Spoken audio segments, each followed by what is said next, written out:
Titre: Le voyage d'Émile et Roux dans une forêt verdoyante. Un petit oiseau nommé Émile avait l'habitude de voler joyeusement au-dessus des arbres. Un jour, alors qu'il cherchait des vers succulents, il s'est éloigné trop loin de son nid. En réalisant qu'il était perdu, sa petite voix cria: « Qui peut m'aider?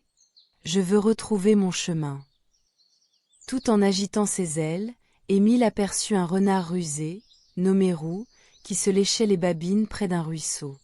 Au début, Émile ressentit une peur instinctive. « C'est un renard. Il pourrait vouloir me manger, » pensa-t-il. Mais il décida de faire preuve de bravoure et de s'approcher. « Bonjour, monsieur Renard, » dit Émile avec hésitation. « Je suis Émile, un oiseau perdu. Pourriez-vous m'aider à retrouver mon nid ?» Roux leva la tête, surpris par la demande de l'oiseau. « Pourquoi devrais-je t'aider, petit oiseau? Je pourrais te considérer comme un bon déjeuner, » rétorqua-t-il en souriant.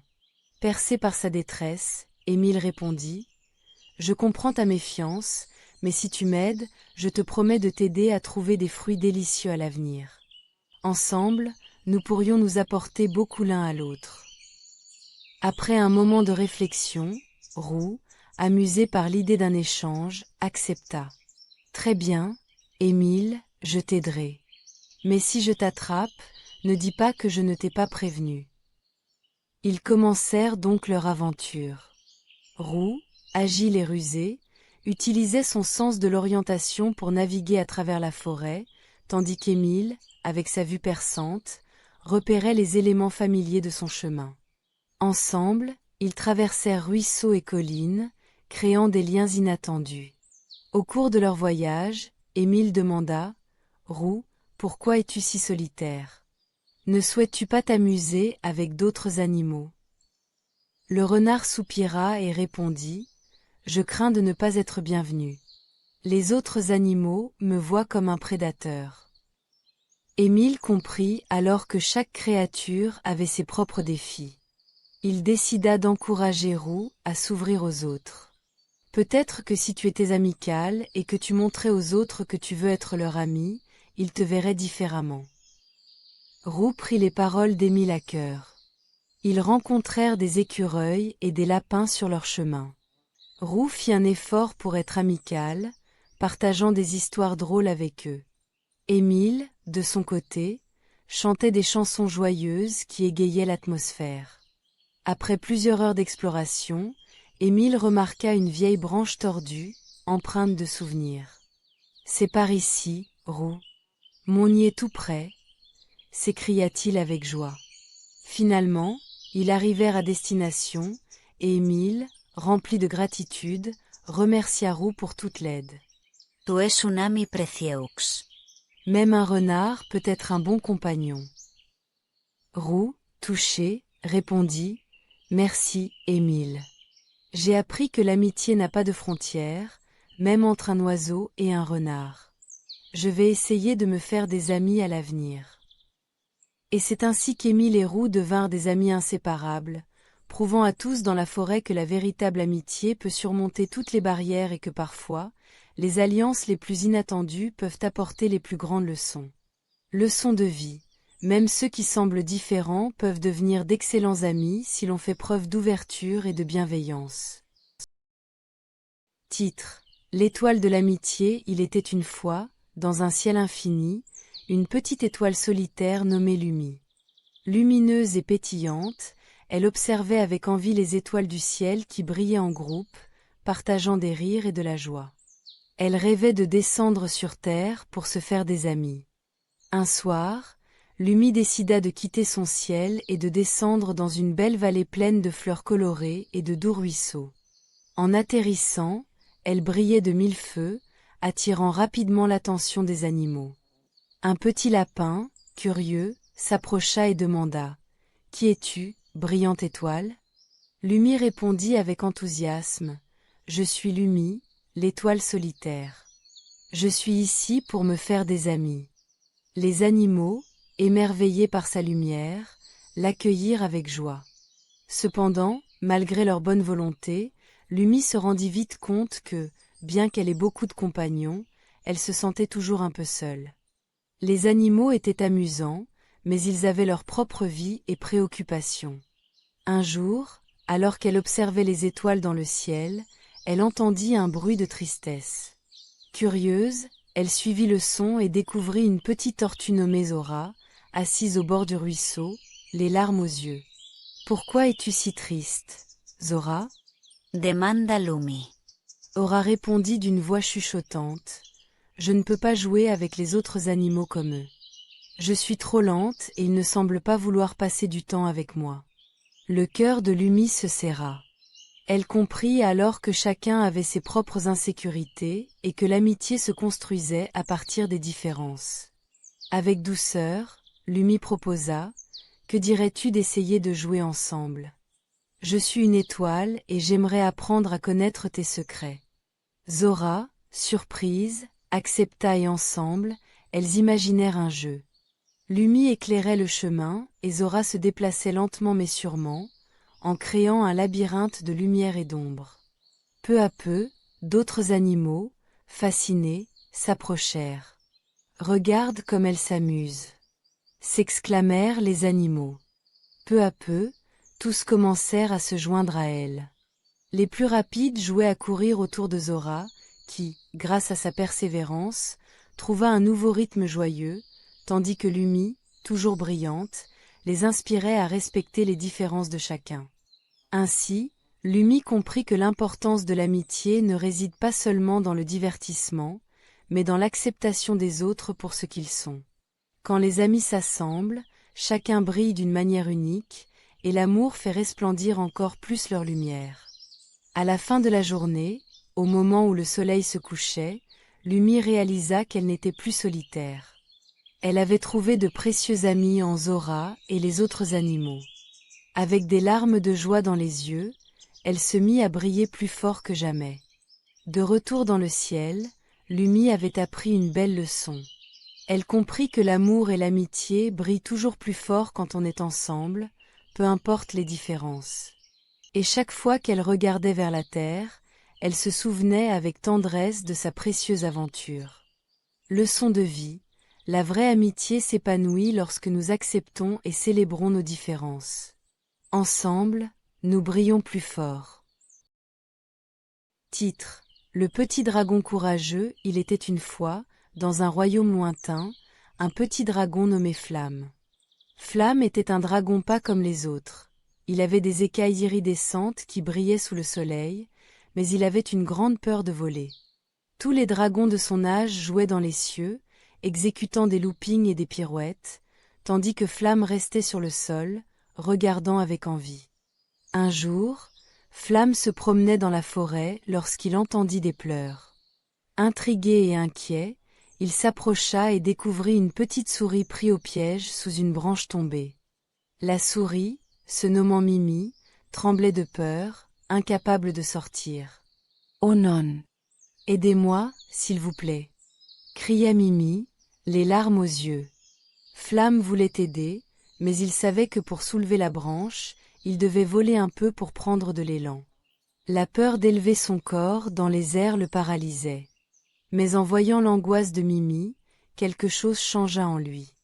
Flamme se rappela des histoires que sa mère lui racontait sur le courage. Il voulait tant aider son ami qu'il décida d'affronter sa peur. Prenant une grande inspiration, il déploya ses ailes et s'envola, bien que ce fût juste un petit vol. Il parvint à atteindre la branche, et avec un peu d'effort, il réussit à la soulever à l'aide de ses petites pattes. Mimi, soulagée, put s'échapper. « Oh merci, Flamme, tu es vraiment un héros !» s'exclama-t-elle avec gratitude. À ce moment-là, Flamme sentit une chaleur dans son cœur. C'était la fierté d'avoir surmonté sa peur pour venir en aide à quelqu'un d'autre.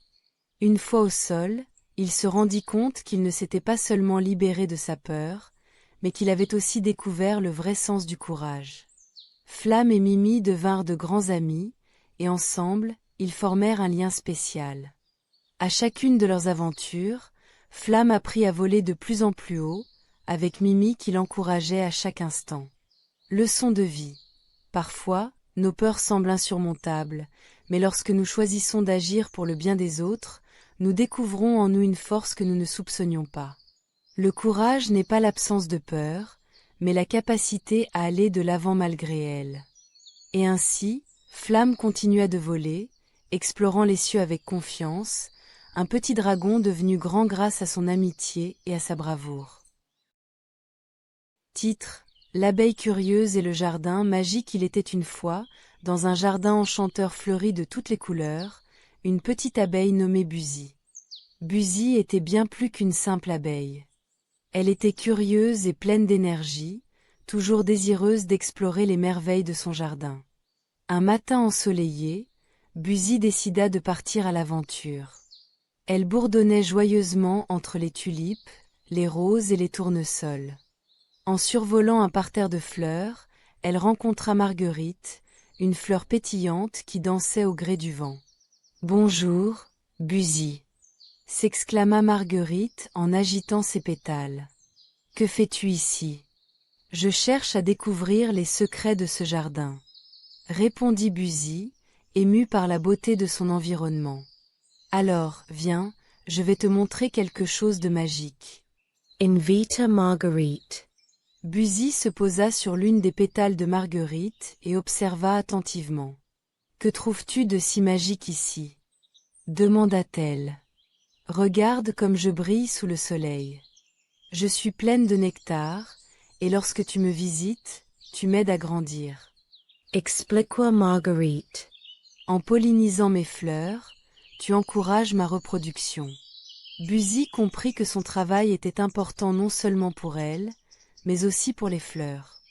En continuant son chemin, elle croisa Lila, qui avait l'air un peu triste. « Pourquoi es-tu si mélancolique, chère Lila ?» Inquieta Buzy. « Oh, Buzy, aucun pollinisateur ne vient me visiter. Mes fleurs ne peuvent se reproduire, et je crains de disparaître. » Supera Lilith. « Je vais t'aider, » promit Buzy avec détermination. Elle se mit à butiner Lila avec soin, transportant le pollen d'une fleur à l'autre. Au fur et à mesure, Lila commença à retrouver sa couleur et sa vitalité. « Merci, Buzy. Grâce à toi, je vais pouvoir donner naissance à de nouvelles fleurs. » Exprima Lilith. Joyousement. Encouragée par ces rencontres, Buzy continua sa quête et s'arrêta pour discuter avec des fleurs de différentes espèces, des coquelicots, des dahlias et même des orchidées. Chaque fleur lui expliqua comment, grâce à la pollinisation, elle pouvait produire des graines et de nouveaux petits plants, perpétuant ainsi la beauté du jardin. Quand le soleil commença à se coucher, Buzy se posa sur un feuillage, épuisée mais heureuse. Elle avait compris que son rôle d'abeille ne se limitait pas à chercher du nectar, mais qu'elle était un acteur essentiel de l'équilibre de la nature. Chaque petite action compte et permet à ce jardin de prospérer, se dit-elle. Je suis fière d'être une abeille. De retour à sa ruche, Buzy partagea ses nouvelles connaissances avec ses amies abeilles. Ensemble, elles prirent la promesse d'explorer encore plus de jardins et de continuer à polliniser pour aider les fleurs à s'épanouir. Leçon de vie. Buzy avait appris que la pollinisation n'était pas seulement importante pour les fleurs, mais aussi pour toute la vie sur Terre. Chaque être vivant a un rôle essentiel à jouer dans l'équilibre de la nature, et même les plus petites actions peuvent faire une grande différence. Et c'est ainsi que, dans ce jardin magique, l'aventure de Buzy ne faisait que commencer. L'arbre des merveilles. Il était une fois, dans un petit village niché au cœur d'une forêt enchantée, un arbre magique nommé l'arbre des merveilles. Cet arbre était spécial, car il était le gardien de la paix et de la prospérité du village. Ses feuilles brillaient de mille feux, et en son tronc, on pouvait entendre des murmures de sagesse. Malheureusement, il était menacé par une mystérieuse maladie qui faisait jaunir ses feuilles. Dans ce village vivaient deux enfants, Lucas et Emma. Lucas était passionné par la nature et passait ses journées à explorer la forêt et à apprendre tout ce qu'il pouvait sur les plantes et les animaux. Emma, en revanche, était plutôt aventurière et aimait grimper aux arbres et faire des cabrioles. Malheureusement, leurs caractères opposés les empêchaient de s'entendre. Lucas trouvait qu'Emma était trop imprévisible, et Emma pensait que Lucas était trop sérieux. Ils ne se parlaient presque jamais et évitaient de se croiser. Un jour, le sage du village, Monsieur Hibou, convoqua tous les enfants pour discuter de l'état de l'arbre des merveilles.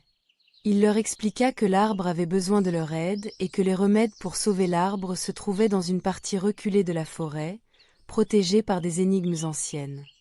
Les enfants, fascinés par cette mission, se mirent en quête d'un moyen d'aider l'arbre. Malgré les rancunes passées, ils n'avaient d'autre choix que de s'associer pour résoudre les énigmes. Ils partirent donc ensemble, et au fur et à mesure de leur voyage, ils réalisèrent que leurs compétences respectives étaient complémentaires. Lucas, grâce à sa connaissance des plantes, pouvait identifier celles qui étaient nécessaires pour la potion, tandis qu'Emma, avec son agilité, réussissait à grimper et à atteindre les endroits où se trouvaient les ingrédients. À chaque étape, ils rencontraient des défis, des rivières à traverser, des falaises à grimper, et même des créatures magiques à apaiser. Ils se disputaient souvent en chemin, mais petit à petit, ils comprirent qu'en unissant leurs forces, ils pouvaient surmonter toutes les difficultés. Lorsqu'Emma avait peur de sauter d'une branche à l'autre, Lucas l'encourageait avec des mots réconfortants. Lorsque Lucas était trop focalisé sur les détails, Emma lui rappelait de se détendre et d'apprécier le voyage.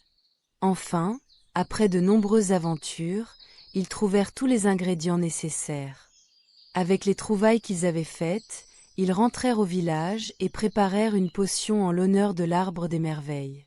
Lorsque la potion fut versée aux racines de l'arbre, une lumière éblouissante jaillit de son tronc, et peu à peu, ses feuilles brillèrent à nouveau d'un vert éclatant. Les villageois applaudissaient et remerciaient Lucas et Emma pour leur bravoure.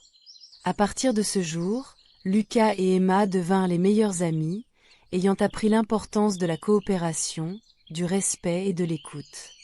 Ils comprirent que, même s'ils étaient différents, leurs différences les rendaient plus forts ensemble. Et ainsi, l'arbre des merveilles prospéra, tout comme leur amitié, rappelant à tous que l'union fait la force et que la véritable magie réside dans la coopération. Leçon de vie. L'histoire de Lucas et Emma nous enseigne que même ceux qui semblent très différents peuvent s'unir pour atteindre un but commun.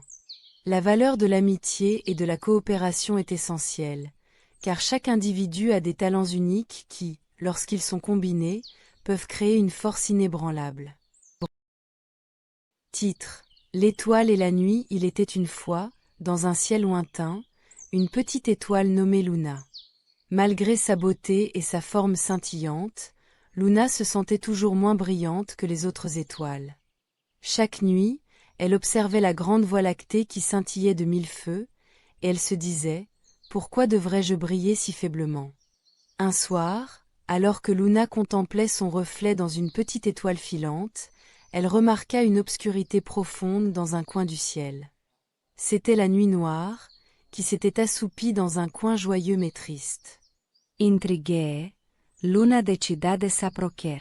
« Pourquoi es-tu si sombre, nuit noire ?» demanda Luna avec un mélange de curiosité et de compassion. La nuit noire, d'une voix mélancolique, répondit « Je ne sais plus comment retrouver mon éclat. Les étoiles brillantes m'impressionnent tant que je pense que je ne vaux rien, et je me sens invisible. » Luna, touchée par la détresse de la nuit noire, se mit à réfléchir. Malgré sa propre hésitation quant à sa brillance, elle savait qu'il fallait agir. « Je vais t'aider. Peut-être que tu as seulement besoin d'un peu de lumière pour te redécouvrir. » Et c'est ainsi que Luna commença sa quête. Elle invita les autres étoiles à briller ensemble. Assises en cercle, elles allumèrent leur lumière, formant une danse lumineuse d'éclats scintillants. « Regarde, nuit noire. » S'exclama Luna. Même si nous sommes petites et que nous doutons, quand nous brillons ensemble, nous illuminons tout le ciel. La nuit noire regardait, émerveillée. Chacune des étoiles apportait sa propre lumière, si modeste soit-elle, et bientôt, elle commença à se transformer. À mesure qu'elle brillait, l'obscurité se dissipait lentement, révélant des nuances de bleu et de violet dans le ciel. Peut-être que si j'arrête de comparer ma couleur à celle des autres, je pourrais trouver ma propre beauté, murmura la nuit noire, des étoiles dans les yeux. Luna Sourit. Oui, tu es unique dans ta propre manière. Chacune d'entre nous a sa propre lumière à partager. Ensemble, nous pouvons faire briller notre ciel. Finalement, avec un éclat de couleur, la nuit noire commença à prendre confiance. Les étoiles, réunies, fusionnèrent leur lumière, et la nuit, enveloppant tout sous un ciel étoilé, éblouissait de beauté. Elle comprit alors qu'elle n'était pas là pour éclipser les autres, mais pour embellir le ciel avec sa propre présence. À la fin de la nuit noire avait retrouvé son éclat. Elle se tenait fièrement, ses ombres parant le ciel d'une élégante profondeur, tandis que les étoiles scintillaient avec joie autour d'elle. Et c'est ainsi que Luna apprit une précieuse leçon. La véritable brillance ne vient pas de la comparaison avec les autres, mais de l'acceptation de soi et du partage de notre propre lumière. Depuis ce jour, Luna et la nuit noire brillèrent ensemble, prouvant que chaque étoile, quelle que soit sa taille ou son éclat, a sa place dans l'immensité du ciel. Dans la ville futuriste de Technopolis, les robots prenaient soin des enfants, leur proposant des jeux, des histoires et des leçons.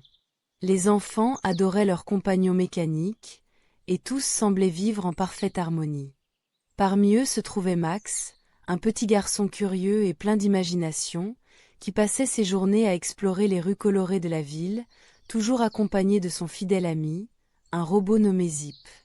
Mais un jour, alors qu'il jouait près d'un vieux parc abandonné, Max découvrit quelque chose d'étrange. Dans un coin ombragé, il aperçut un robot désactivé, recouvert de poussière et de feuilles. Intrigué, il s'approcha et reconnut que ce robot avait une apparence similaire à celle de Zip, mais beaucoup plus usée. Soudain, Zip, qui avait suivi Max, s'exclama « C'est mon ancien ami, Tico. Je l'ai connu avant qu'il ne soit désactivé. Il avait un cœur magnétique qui l'aidait à aimer et à ressentir des émotions. » Max, touché par l'histoire de Zip, décida de tout faire pour aider Tico. Que faut-il pour le remettre en marche? Demanda-t-il avec détermination. Zip répondit, « Nous avons besoin de retrouver son cœur, mais il est caché quelque part dans cette ville. » Les deux amis entreprirent une quête passionnante à travers Technopolis. Ils visitèrent des lieux emblématiques, la bibliothèque des robots, où ils interrogèrent un vieux robot bibliothécaire, et l'atelier des inventeurs, où ils rencontrèrent une jeune génie qui les aida à décoder une carte ancienne décrivant l'emplacement du cœur de Tico. Après plusieurs jours d'aventure, de rires, mais aussi de défis, Max et Zip arrivèrent au sommet d'une colline, au bord d'un lac étincelant. Là, en plongeant dans l'eau, ils trouvèrent le cœur de Tico, brillant comme une étoile. Avec précaution, ils remontèrent la précieuse pièce. De retour au parc, Max et Zip installèrent le cœur dans Tico, et après quelques instants de silence, le robot se réactiva, les yeux pétillants. « Vous m'avez sauvé !» s'écria Tico, plein de joie. « Merci, mes amis. Je ne suis pas seulement un robot, je suis capable d'associer et de partager des émotions qui rendent la vie plus belle. » Max, ému, comprit l'importance de l'amitié et du travail d'équipe. Il réalisa que peu importe qu'on soit humain ou robot, chacun a une valeur unique et un rôle à jouer dans la société. Tico, Zip et Max devinrent inséparables et organisèrent même des ateliers pour sensibiliser les autres enfants à la nécessité de protéger et d'apprécier leurs amis robots. La leçon de vie, l'entraide et l'amitié transcendent les différences. Que l'on soit humain ou robot, chaque cœur a sa propre histoire à vivre et mérite d'être aimé. Ensemble, on peut surmonter n'importe quel obstacle et rendre le monde meilleur. Titre: Le bracelet de l'harmonie. Il était une fois, dans un petit village niché au bord d'une forêt luxuriante, une jeune fille nommée Elina. Curieuse et pleine de vie, elle passait ses journées à explorer la nature, fascinée par les animaux qui l'entouraient. Cependant, elle souvent se sentait triste, car elle ne pouvait pas communiquer avec eux. Un jour, en se promenant près d'un vieux chêne, Elina découvrit un bracelet scintillant à ses pieds. Intriguée, elle le ramassa et ressentit immédiatement une chaleur réconfortante. En l'enfilant, une douce mélodie flottant dans l'air l'entoura, et soudain, elle entendit une petite voix. « Bonjour, Elina. » C'était un petit écureuil nommé Toupie. Étonnée et ravie, Elina réalisa qu'elle pouvait désormais parler aux animaux. Toupie, aux yeux malicieux, lui expliqua que le bracelet avait le pouvoir de permettre à son porteur de comprendre le langage des animaux intelligents. Elina passa les jours suivants à explorer la forêt avec Toupie. Elle rencontra des oiseaux qui chantaient des histoires de la création du monde, des renards sages qui partageaient des légendes anciennes, et même un vieux hibou qui lui parla des dangers que laisserait l'ego de l'humanité sur la planète. Tout ce qu'il lui racontait mettait en avant l'importance de l'harmonie entre les espèces qui vivent côte à côte. Un jour, alors qu'elle était en compagnie de ses nouveaux amis, Elina apprit que certains humains du village, guidés par leur avidité, avaient décidé de couper des arbres pour construire de nouvelles maisons. Les animaux étaient terrifiés à l'idée de perdre leur foyer. Elina, touchée par leur détresse, décida qu'il fallait agir. Avec Toupie et tous les autres animaux, elle organisa une réunion au village. Elle invita les habitants à venir écouter ce que les animaux avaient à dire. La veille de la rencontre, elle se prépara soigneusement, tandis que ses amis de la forêt pratiquaient leur discours. Le grand jour arrivé, les villageois se rassemblèrent, perplexes mais curieux. Elina prit la parole, son cœur battant la chamade. « Chers amis, le bracelet que je porte m'a offert un don précieux, celui de comprendre les animaux. Ils ressentent la peur, la douleur, mais aussi la joie. Aujourd'hui, je vous invite à écouter leur voix. » Toupie, entouré d'animaux de toutes espèces, prit à son tour la parole. Il raconta comment chaque arbre, chaque ruisseau contribuait à l'équilibre de leur monde. Les oiseaux expliquèrent les dangers de la pollution et des destructions. À mesure que les histoires s'égrenaient, une prise de conscience émergea parmi les villageois. Finalement, le maire du village, ému, prit la parole. « Nous avons agi sans réfléchir, mais il est temps de changer. Nous devons cohabiter avec nos voisins de la forêt, non pas les ignorer. » Il proposa de créer un parc protégé, permettant aux humains de découvrir la beauté de la nature tout en protégeant les habitats des animaux. Tous applaudirent avec enthousiasme, et Elina sentit son cœur se remplir de fierté. Elle avait non seulement permis un échange précieux entre ces deux mondes, mais elle avait aussi renforcé l'idée que la coexistence était possible. En rentrant chez elle ce soir-là, Elina retira le bracelet avec un sourire. Plus qu'un simple accessoire, il avait été le symbole d'un changement profond. Elle comprit que la clé d'un avenir meilleur résidait dans l'écoute, le respect et l'ouverture d'esprit. Leçon de vie. Parfois, il suffit de tendre l'oreille pour entendre la voix des autres. Lorsque nous écoutons et respectons les besoins de chacun, nous pouvons construire ensemble un monde harmonieux. Dans un petit village nommé Révonia, un groupe d'enfants s'était lié d'amitié autour de leur passion commune pour les rêves. Chaque soir, après avoir terminé leurs devoirs, ils se retrouvaient sous un grand chêne, où ils partageaient leurs rêves et imaginaient des mondes fantastiques. Mais un jour, l'un d'eux, Mila, eut une idée encore plus audacieuse. Et si, au lieu de simplement partager leurs rêves, ils pouvaient les vivre ensemble? Les enfants, excités par cette idée, prirent la décision d'unir leurs esprits avant de s'endormir, en se tenant par la main et en se concentrant sur l'imaginaire collectif. À leur grande surprise, ils se retrouvèrent dans un monde coloré, rempli de créatures étranges, de champs de fleurs chantantes et de rivières arc-en-ciel. Ce monde était le reflet de leur imagination, une toile peinte par leurs rêves communs.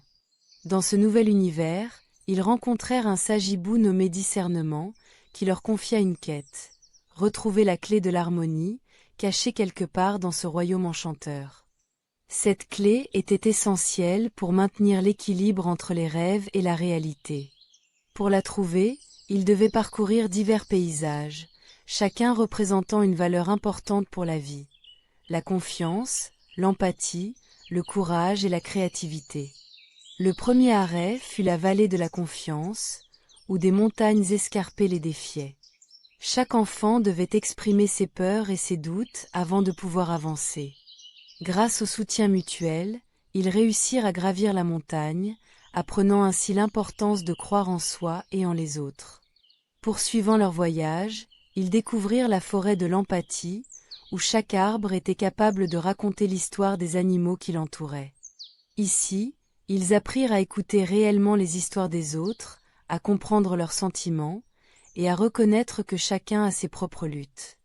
Dans les gorges du courage, ils rencontrèrent un dragon géant qui gardait un passage secret. Bien que terrifiés, les enfants réalisèrent qu'ils pouvaient surmonter cette peur ensemble. Un par un, ils s'avancèrent et apprirent que le courage ne consiste pas à ne pas avoir peur, mais à agir malgré la peur. Enfin, ils arrivèrent au lac de la créativité, où des couleurs et des formes se rejoignaient dans une danse envoûtante. Ici, ils durent créer une œuvre collective, réunissant leurs idées uniques pour façonner un tableau vivant qui révélerait la clé de l'harmonie. Après avoir surmonté ces défis, ils découvrirent finalement la clé de l'harmonie, qui brillait d'un éclat doré. En retour de leur succès, le sage hibou leur révéla que cette clé était le symbole de leur amitié et de la collaboration. En travaillant ensemble, ils avaient non seulement découvert des valeurs essentielles, mais ils en avaient également renforcé leurs liens. Alors qu'ils revenaient dans la réalité, ils se réveillèrent tous avec un sourire, conscients que leur aventure dans le monde des rêves les avait rapprochés et leur avait appris une précieuse leçon. La force de l'amitié et le pouvoir de l'unité peuvent surmonter n'importe quel obstacle. Désormais, chaque soir sous le grand chêne, ils se rappelaient d'être là les uns pour les autres, cultivant leur imagination tout en appliquant les leçons apprises dans le monde réel. De cette manière, les rêves de Rêvonia ne cessèrent jamais d'évoluer, car ensemble, ils avaient découvert la magie de leur voix collective, solide comme un chêne. Titre: La quête des étoiles oubliées. Il était une fois, dans une école spatiale flottant au-dessus de la planète Lumina, un groupe d'amis inséparables. Nova, une brillante astronome, Orion, un passionné de technologie, Stella, une experte en langues extraterrestres, et Cosmo, le rêveur du groupe. Leur école, l'Académie des explorateurs galactiques, accueillait des élèves de toutes les galaxies, mais ils avaient un défi de taille devant eux. Un jour, leur professeur de cosmologie, le docteur Zénith, les convoqua. « Chers élèves, notre belle planète Lumina est en danger. Un ancien artefact, la clé des étoiles, a été dérobé. Si nous ne le retrouvons pas, notre monde sera oublié pour l'éternité. » L'inquiétude s'empara du groupe. Nous avons une semaine pour résoudre l'énigme des étoiles oubliées. Cela nécessitera intelligence, créativité et travail d'équipe. Déterminés, les amis commencèrent leur quête. Leur première étape les mena à la Bibliothèque intergalactique, un immense bâtiment rempli de livres anciens et de hologrammes de galaxies lointaines. Là, ils découvrirent un fragment de l'énigme, pour retrouver ce que l'univers a oublié, chercher où se rencontrent les trois lunes. Intrigués, ils décidèrent d'étudier la carte stellaire. Après plusieurs heures d'analyse, ils réalisèrent que les trois lunes étaient en fait dans le système de Silari, un endroit où ils avaient déjà fait un voyage scolaire. En utilisant le vaisseau spatial d'Orion, ils se dirigèrent vers Silari. En approchant, ils virent les trois lunes dansantes autour de leur planète. Cependant, en explorant la première lune, ils rencontrèrent une créature étrange et sage, un sélénite nommé Luma. « Pour progresser, vous devez déchiffrer la langue des étoiles, » dit Luma, avant de disparaître dans un nu de poussière d'étoiles. Stella se mit alors à traduire des symboles mystérieux gravés sur la lune. Chaque symbole représentait une valeur: respect, courage, amitié et persévérance. Le groupe comprit alors qu'ils devaient rassembler ces valeurs pour activer la clé des étoiles. Ils décidèrent de se rendre sur la deuxième lune, où ils pourraient tester leur amitié. Là, ils furent confrontés à des épreuves. Par exemple, une épreuve où ils devaient répondre à des questions sur l'histoire de Lumina.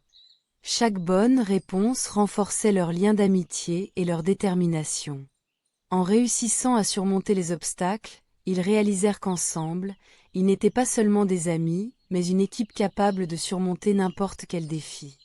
Finalement, ils voyagèrent vers la troisième lune. C'était là que se cachait l'artefact tant convoité, la clé des étoiles. Mais un dernier test les attendait, une chambre scellée où ils devaient aligner leurs valeurs. En plaçant des cristaux représentant respect, courage, amitié et persévérance dans le bon ordre, la chambre s'ouvrit, révélant la clé. Triomphant, Orion, Stella, Cosmo et Nova la prirent et retournèrent à Lumina. Lors de leur retour, ils arrivèrent juste à temps pour empêcher l'oubli de leur planète. À leur grande joie, la clé des étoiles émettait une lumière qui illuminait toute la région, rappelant à l'univers l'importance de Lumina. Le professeur Zénith les félicita. Vous avez non seulement sauvé votre planète, mais vous avez également découvert une leçon précieuse. Chaque société, même celle qui peut sembler insignifiante, a sa valeur. Le respect, l'amitié et la persévérance sont les clés pour surmonter les défis. Et ainsi, Nova, Orion, Stella et Cosmo continuèrent leurs études à l'académie, plus unis que jamais, sachant que la richesse de leur amitié était la véritable essence de leur victoire. Leçon de vie. Ensemble, grâce à notre amitié, notre respect mutuel et notre persévérance, nous pouvons surmonter n'importe quel obstacle et rappeler à chacun que chaque voix compte dans l'univers.